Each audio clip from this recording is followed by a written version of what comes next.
இந்த செய்தியை உங்களுக்காக வழங்குவது அருண் மசாலா. 1983 ஆண்டிலிருந்து தரத்துடன் தன்மை மாறாத அறுசுவை சமையலுக்கான அருண் மசாலா.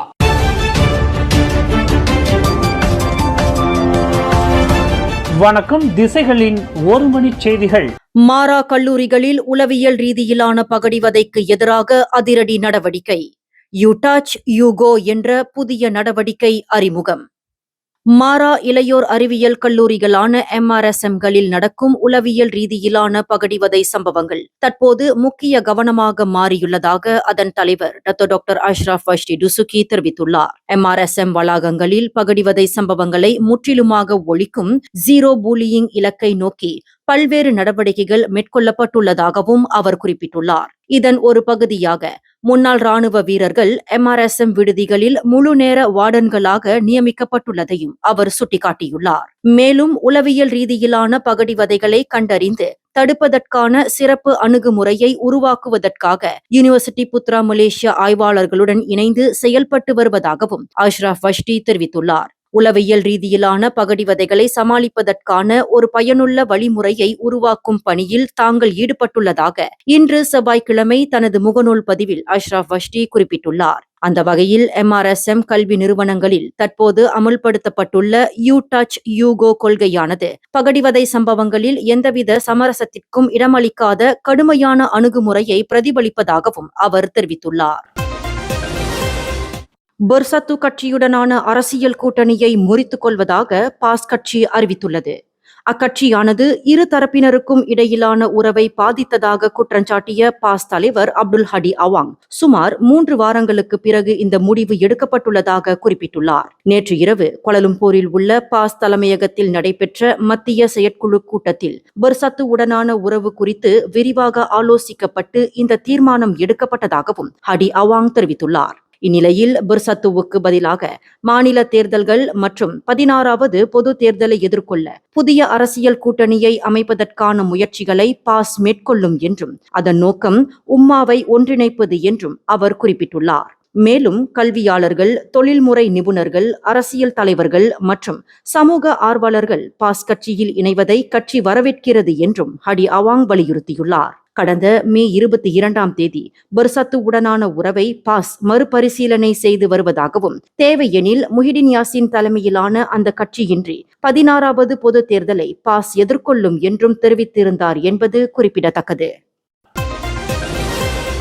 மலேசியாவின் சமூக பாதுகாப்பு அமைப்பை மேலும் உள்ளடக்கியதாகவும் நிலையானதாகவும் இன்றைய தொழிலாளர் சந்தையின் மாறிவரும் தேவைகளுக்கு ஏற்ப செயல்படக்கூடியதாகவும் மாற்ற அரசாங்கம் தொடர்ந்து உறுதி பூண்டுள்ளது என்று மனிதவள அமைச்சர் டத்தோசரி ரமணன் ராமகிருஷ்ணன் தெரிவித்துள்ளார். சுவிட்சர்லாந்தின் ஜெனீவா நகரில் அனைத்துலக சமூக பாதுகாப்பு சங்கமான இசா தலைவர் டத்தோசரி டாக்டர் முகமது அஸ்மான் அசீஸ் முகமாட்டை மலேசிய பிரதிநிதிகள் குழு மரியாதை நிமித்தமாக சந்தித்த போது இந்த விஷயம் தம்மால் சுட்டிக்காட்டப்பட்டதாகவும் ரமணன் குறிப்பிட்டுள்ளார். அதேவேளையில் தொழிலாளர்களின் நலனையும் நிறுவனங்களின் போட்டித்திறனையும் சமநிலைப்படுத்தும் வகையில் சீர்திருத்தங்கள் மேற்கொள்ளப்படுவதாகவும் அதன் மூலம் நாட்டின் நீடித்த பொருளாதார வளர்ச்சியை உறுதி செய்ய அரசாங்கம் நடவடிக்கை எடுத்து வருவதாகவும் ரமணன் தமது முகநூல் பதிவு ஒன்றில் தெரிவித்துள்ளார். மேலும் கடந்த 2025ஆம் ஆண்டிற்கான கிக் தொழிலாளர் சட்டம் கடந்த மார்ச் 31ஆம் தேதி முதல் அமலுக்கு வந்தது. இந்த சட்டத்தின் மூலம் நாட்டிலுள்ள 16 லட்சத்திற்கும் அதிகமான கிக் தொழிலாளர்களுக்கு கூடுதல் பாதுகாப்பு மற்றும் உரிமைகள் உறுதி செய்யப்படுவதாகவும் ரமணன் விவரித்துள்ளார். தொழில்துறையின் மாறிவரும் சூழலுக்கு ஏற்ப தொழிலாளர்களின் நலன்களை பாதுகாக்கும் வகையில் அரசாங்கம் தொடர்ந்து புதிய கொள்கைகள் மற்றும் சீர்திருத்தங்களை அறிமுகப்படுத்தும் என்றும் அவர் வலியுறுத்தியுள்ளார். ஒற்றுமை அரசாங்கம் உருவாக பரிசான் நேஷனல் நாடாளுமன்ற உறுப்பினர்களின் ஆதரவு அவசியமாக இருந்தது என்று அதன் தலைவர் அஹ்மத் ஜஹீர் ஹமீடி கருத்தை பிரதமர் டத்தோசரி அன்வார் இப்ராஹிமின் அரசியல் செயலாளர் முகமது கமில் அப்துல் முனிம் விமர்சித்துள்ளார். இது தொடர்பாக தமது பேஸ்புக் பதிவில் கருத்து தெரிவித்துள்ள கமில், ஒற்றுமை அரசாங்கம் பல்வேறு அரசியல் கட்சிகளின் ஒத்துழைப்பால் உருவானது என்பதையும் அது ஒரு தரப்பின் பங்களிப்பால் மட்டுமே உருவாக்கப்படவில்லை என்பதையும் சுட்டிக்காட்டியுள்ளார். மேலும் இது தொடர்பாக யாரும் தங்களை மிக உயர்வாக காட்டிக்கொள்ள கொள்ள வேண்டிய அவசியம் இல்லை என்றும் பழைய பழக்கங்களை கைவிட வேண்டும் என்றும் அவர் வலியுறுத்தியுள்ளார். அண்மையில் பரிசான் நேஷனல் கூட்டணி தலைவரும் துணை பிரதமருமான டத்தோஸ்ரீ அஹ்மத் ஜஹீர் ஹமிடி பரிசான் நாடாளுமன்ற உறுப்பினர்களின் ஆதரவு இல்லாமல் ஒற்றுமை அரசாங்கம் அமைந்திருக்க முடியாது என்பதை நினைவூட்டியிருந்தார். இதற்கு பதிலளிக்கும் வகையில் கமில் அப்துல் முனிம் இந்த கருத்தை வெளியிட்டுள்ளார்.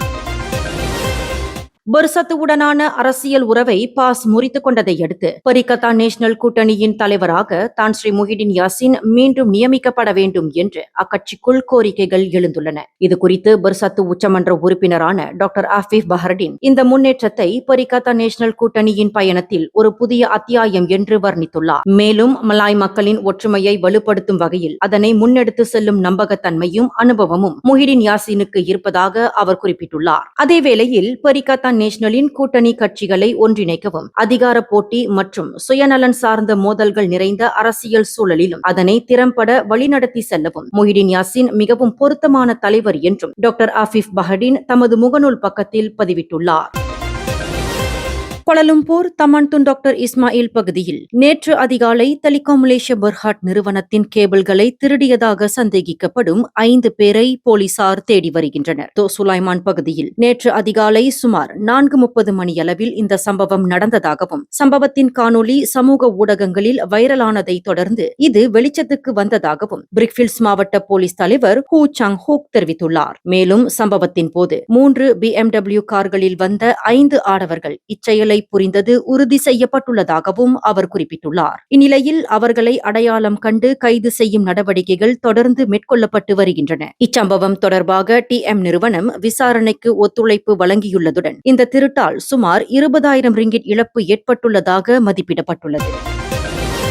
தனது முன்னாள் கணவர் மற்றும் மற்றொரு பெண் தொடர்பான அந்தரங்க காணொளிகளை வைத்திருந்ததுடன் அவற்றை பரப்பிய குற்றத்தை ஒப்புக்கொண்ட 25 வயதுடைய பெண்ணுக்கு அயர்கரு மேஜிஸ்ட்ரேட் நீதிமன்றம் 2,800 ரிங்கிட் அபராதம் விதித்துள்ளது.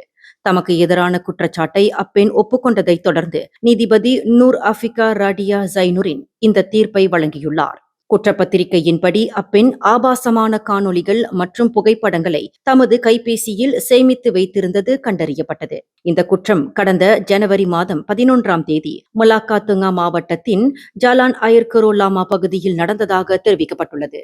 இந்த செய்தியை உங்களுக்காக வழங்கியது அருண் மசாலா. 1983ஆம் ஆண்டிலிருந்து தரத்துடன் தன்மை மாறாத அறுசுவை சமையலுக்கு அருண் மசாலா. மேலும் செய்திகளை தெரிந்து கொள்ள கீழே இருக்கும் பெல் பட்டனை அழுத்துங்கள். உங்கள் மகிழ்ச்சியை வெளிப்படுத்த லைக் மற்றும் ஷேர் செய்யுங்கள். தொடர்ந்து திசைகளோடு இணைந்திருக்க சப்ஸ்கிரைப் செய்யுங்கள்.